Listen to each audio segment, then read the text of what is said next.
श्री दुर्गा देव्ये नमः। श्रीमद्देवी भागवत महापुराण सप्तम स्कंद अध्याय 30। सिद्धपीठ और वहाँ विराजने वाली शक्तियों की नामावली। व्यास जी कहते हैं, राजन, चतुर्मुख ब्रह्मा की आज्ञा पाकर वन में गए हुए मुनिगण हिमालय के तट पर पहुँचे और चित्त को शांत करके माया बीज भगवती भुवनेश्वरी का मंत्र का जाप करने लगे। राजन, उनके ध्यान का विषय भगवती परमा शक्ति थी। दीर्घ काल तक ध्यान करने के पश्चात भगवती प्रसन्न होकर उनके सामने साक्षात प्रकट हो गई। पास अंकुशवर अभय मुद्रा को उन्होंने अपने चारों हाथों से धारण कर रखा था। उनके 3 नेत्र शोभा बढ़ा रहे थे। करुणा के रस से वे परिपूर्ण थी। उनका विग्रह सच्चित आनंदमय था। संपूर्ण जगत को उत्पन्न करने वाली परमेश्वरी को देखकर पवित्र अंतःकरण वाले मुनि उनकी स्तुति करने लगे। देवी, तुम विश्व रूपा, वैश्वानर रूपा, तेज रूपा, सूत्र रूपा हो। तुम्हें नमस्कार है। तुम्हारा यह दिव्य रूप है जिसके समस्त लिंग देह ओतप्रोत होकर व्यवस्थित हैं। प्राज्ञ, अव्याकृत, प्रत्यक और परब्रह्म के स्वरूप को धारण करने वाली देवी, तुम्हें बार बार नमस्कार है। सर्वरूप और सर्वलक्ष्मी रूप से शोभा पाने वाली तुम भगवती को प्रणाम है। इस प्रकार भक्तिपूर्वक गद्यवाणी से भगवती जगदम्बा की स्तुति करके दक्ष प्रभृति पुण्यात्मा मुनिगण देवी के चरण कमलों में मस्तक झुकाए रहे। तब कोयल के समान मधुर वचन बोलने वाली देवी ने प्रसन्न होकर उनसे कहा, महाभाग मुनियों, वर मांगो, मैं सदा वर देने के लिए तैयार हूँ। ऐसा समझ लो राजेंद्र, भगवती की अमर वाणी सुनकर मुनियों ने वर मांगा। देवी, आप यह कृपा करें जिससे शंकर और विष्णु इन महाभाग देवताओं को अपनी शक्तियाँ पुनः प्राप्त हो जाएं। फिर दक्ष ने प्रार्थना की, देवी अम्बे, मेरे कुल में तुम्हारा अवतार होना चाहिए जिससे मैं कृतकृत हो जाऊं।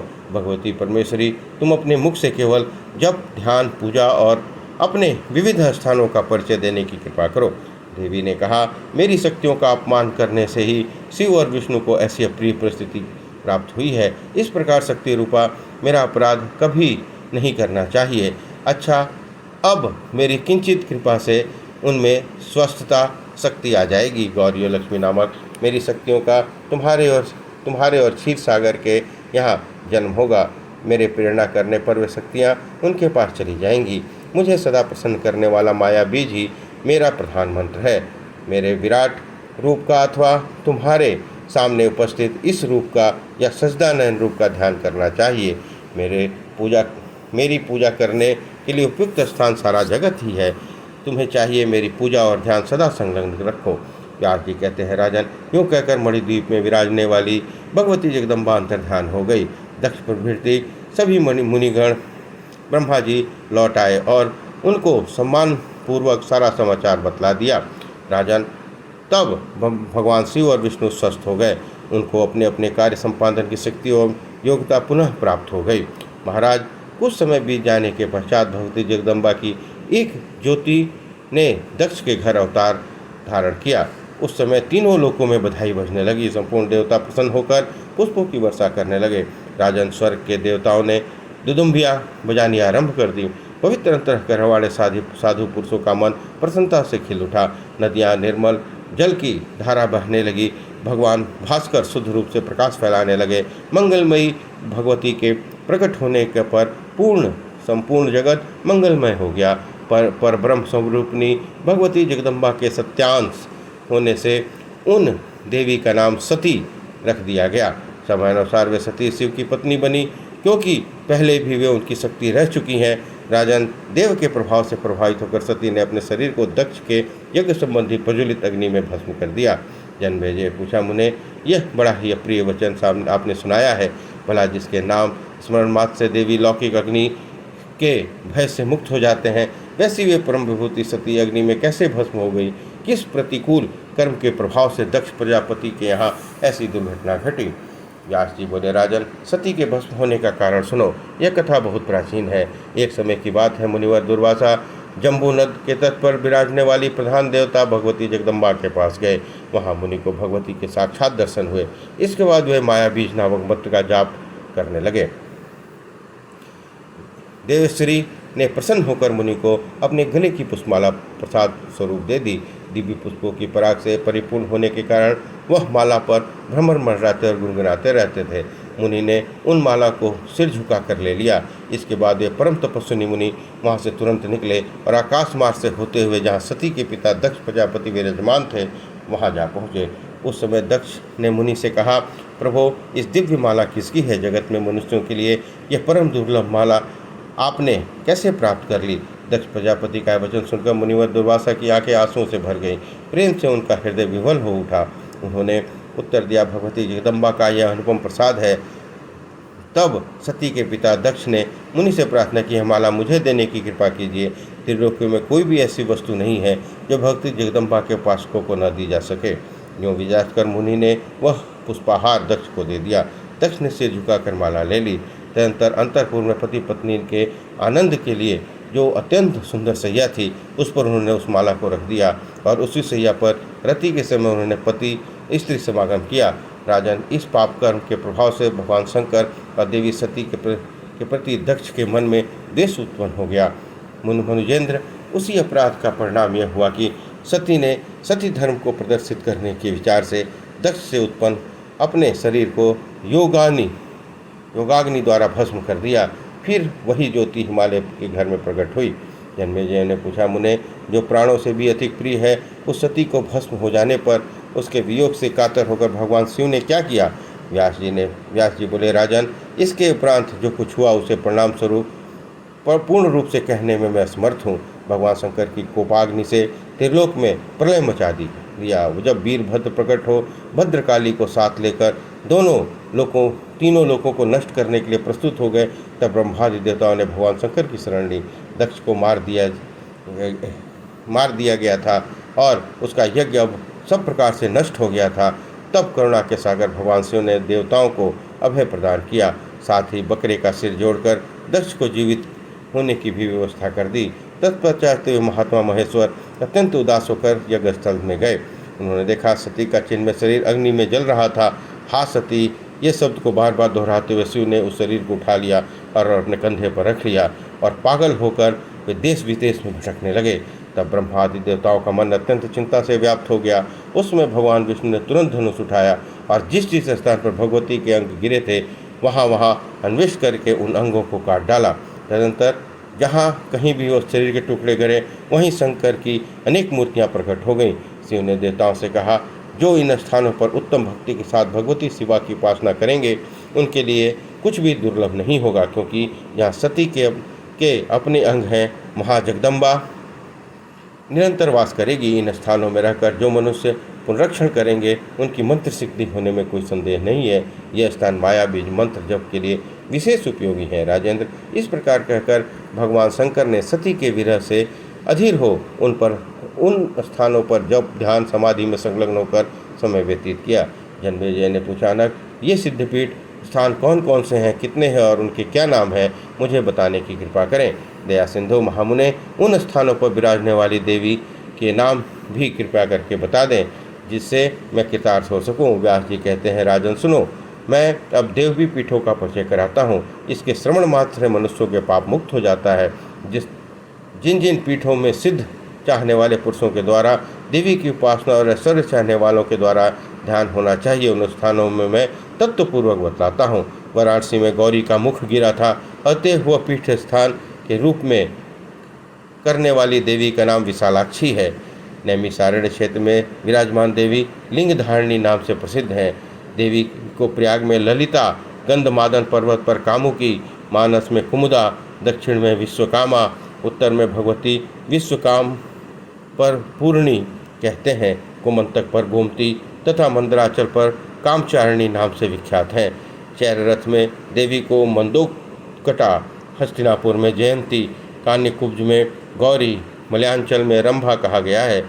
एकाम्रपीठ में वे कीर्तिमती कहलाती हैं। विश्वपीठ में वे विश्वेश्वरी और पुष्कर में पुरुहुता नाम से विख्यात हुई। केदार पीठ में सन्मार्गदायिनी, हिमवान पीठ में मंदा, गोकर्ण पीठ में भद्रकर्णिका ये नाम देवी के हुए हैं। स्थान पीठेश्वरी में भवानी, बिल्वक पीठ में बिल्वपत्रिका, श्रीशैल पर माधवी और भद्रेश्वर पर भद्रा नाम से देवी की प्रसिद्धि है। वराह पीठ में जया, कमल लालय पीठ में कमला, रुद्रकोटि में रुद्राणी, कालंजर में काली कहलाती हैं। उन्हें साल ग्राम पीठ में महादेवी, शिवलिंग में जलप्रिया, महालिंग में कपिला, माकोट में मुक्तेश्वरी, मायापुरी में कुमारी, संतान पीठ में ललितांबिका, गया में मंगला, पुरुषोत्तम पीठ में विमला कहा गया है। सहस्त्राक्ष में उत्पलाक्षी, हिरण्याक्ष में महोत्पला, विशाखा में अमोघाक्षी, पंड्रवर्धन पीठ में पाडला, सुपार्श्व में नारायणी, चित्रकूट में रुद्र सुंदरी, विपुल क्षेत्र में विपुला, मलयांचल पर भगवती कल्याणी, सौहाद्री के पर्वत पर एक वीरा, हरिचंद्र पीठ पर चंद्रिका, राम तीर्थ में रमणा, यमुना पीठ में मृगावती, कोटि तीर्थ में कोटवी, माधववन में सुगंधा, गोदावरी में त्रिसंध्या, गंगा द्वार में रतिप्रिया, शिवकुंड में शुभनंदा, देविकात पीठ में नंदिनी, द्वारका में रुक्मिणी, वृंदावन में राधा, मथुरा में देवकी, पाताल में परमेश्वरी, चित्रकूट में सीता, विंध्याचल पर्वत पर विंध्यवासिनी, करवीर क्षेत्र में महालक्ष्मी, विनायक क्षेत्र में देवी उमा, वैद्यनाथ धाम में आरोग्या, कालपीठ में महेश्वरी, उष्ण तीर्थ में अभया, विंध्य पर्वत पर नितंबा, मांडव्य पीठ में मांडवी, महेश्वरीपुरी में देवी स्वाहा नाम से विख्यात हैं। छगलंद में प्रचंडा, अमरकंटक में चंडिका, सोमेश्वर पीठ में वरारोहा, प्रभास क्षेत्र में पुष्करावती, सरस्वती तीर्थ में देवमाता, तट नामक पीठ में परावरा नाम से इनकी प्रसिद्धि हुई है। महालय में महाभागा, पयोसणी में पिंगलेश्वरी, कृत शौच तीर्थ में सिंहिका, कार्तिक क्षेत्र में अति साकरी, वर्त कीर्ति में उत्पला, सुभद्रा एवं सोना के मंगल संगम पर लोला, सिद्धवन में माता लक्ष्मी, भरताश्रम तीर्थ में अनंगा, जालंधर पर्वत पर विश्वमुखी, किष्किंधा पर्वत पर तारा, देव दारुवन में पुष्टि, कश्मीर प्रदेश में मेधा, हिमाद्री पर्वत पर देवी भीमा, विश्वेश्वर क्षेत्र में तुष्टि, कपाल मोचन तीर्थ में शुद्धि, कया वरोहण तीर्थ में माता, शंखोद्वार तीर्थ में धरा, पिंडारक तीर्थ में धृति नाम से ये प्रसिद्ध है। चंद्रभागा नदी के तट पर कला, अच्छोद नामक क्षेत्र में शिवधारिणी, वेणा नदी के किनारे अमृता, बद्रीवन में उर्वशी, उत्तर कुरु प्रदेश में औषधि, कुशद्वीप में कुशोद का, हेमकूट पर्वत पर मनमथा, कुमुद वन में सत्यवादिनी, अश्वत्थ तीर्थ में वंदिया, वैश्रवालय में क्षेत्र में निधि, वेदवदन तीर्थ में गायत्री, भगवान शिव के सन्निकट पार्वती, देवलोक में इंद्राणी, ब्रह्मलोक में सरस्वती, सूर्य के बिंब में प्रभा, मातृकाओं में वैष्णवी, सतियों में अरुंधुति, रामा प्रभृति अप्सराओं में तिलोत्मा नाम से देवी विख्यात हुई। संपूर्ण प्राणियों में चित्त में सदा विराजने वाली शक्ति को ब्रह्म कला कहते हैं। जन्मेजय ये 108 सिद्धपीठ और वहाँ विराजने वाली उतनी देवियाँ कही गई हैं। देवी सती के अंगों से संबंधित उन पीठों का परिचय बता दिया। भूमंडल पर इनके अतिरिक्त जो प्रधान स्थान है प्रसंगवश वे भी बता दिए गए। जो पुरुष इन 108 सिद्धपीठों का स्मरण और श्रवण करता है ये समस्त पापों से मुक्त होकर भगवती के परम धाम में चला जाता है। इन अखिल तीर्थों की यात्रा विधि के अनुसार करनी चाहिए। वहाँ जाकर पितरों का तर्पण श्राद्ध करने के पश्चात भगवती की विशिष्ट पूजा विधि पूर्वक संपन्न करनी चाहिए। पूजन के उपरांत भगवती जगदम्बा के सामने बार बार अपराध क्षमा कराने का विधान है। जन्मेजय संपूर्ण ब्राह्मणों को भक्ष और भोज्य आदि पदार्थों से तृप्त करना चाहिए। राजन सुवासिनी स्त्रियों को, कुंवारी कन्याओं तथा ब्रह्मचारियों को भोजन कराना उचित है। प्रभु उस क्षेत्र में रहने वाले जो चंडाल हैं वे भी देवी का ही रूप कहा गया है, अतः उन सब की भी पूजा होनी चाहिए। उन सिद्धपीठों में कभी सभी प्रकार के दान ग्रहण निषिद्ध है। शक्ति में शक्ति के अनुपम मंत्र का अनुष्ठान होना चाहिए। माया बीज मंत्र राज माना जाता है। समस्त पीठों में विराजने वाली भगवती जगदम्बा की इस मंत्र से पूजा करनी चाहिए। राजन अनुष्ठान करने वाले मनुष्य को चाहिए कि धन खर्च करने में कंजूसी न करके देवी के प्रति अटूट श्रद्धा रखे। जो पुरुष इस प्रकार देवी के सिद्ध पीठों की प्रसन्नतापूर्वक यात्रा करता है उसके पितर 1000 कल्पों तक श्रेष्ठ ब्रह्मलोक में निवास करते हैं। स्वयं भी वह आयु समाप्त होने पर देवी के लोक में स्थान पाता है। फिर उत्तम ज्ञान पाकर वह संसार सागर से मुक्त हो जाता है। इस अष्टोत्तर सतनाम के जप से बहुत से प्रसूत सिद्धि पा चुके हैं। जहाँ यह अष्टोत्तर सतनाम स्वयं लिखा गया है हो अथवा रखी हुई पुस्तक में अंकित हो, वहाँ महामारी आदि उपद्रव भय से नहीं पहुँचा सकते, बल्कि वहाँ इस प्रकार सौभाग्य में वृद्धि होती है जैसे पर्व पर समुद्र बढ़ता है। जो भगवती की भक्ति में तत्पर होकर इसका अष्टोत्तर सतनाम का पाठ करता है, उसके लिए कोई भी वस्तु दुर्लभ नहीं है। उसका जीवन निश्चय ही सफल समझना चाहिए।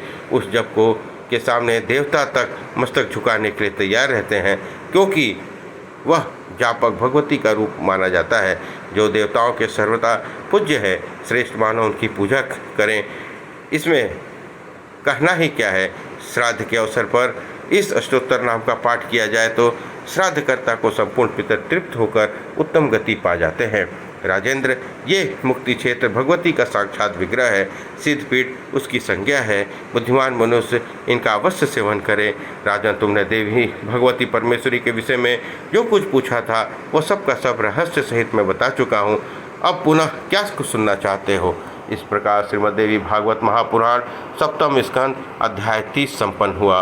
बोलिए दुर्गा महारानी की जय।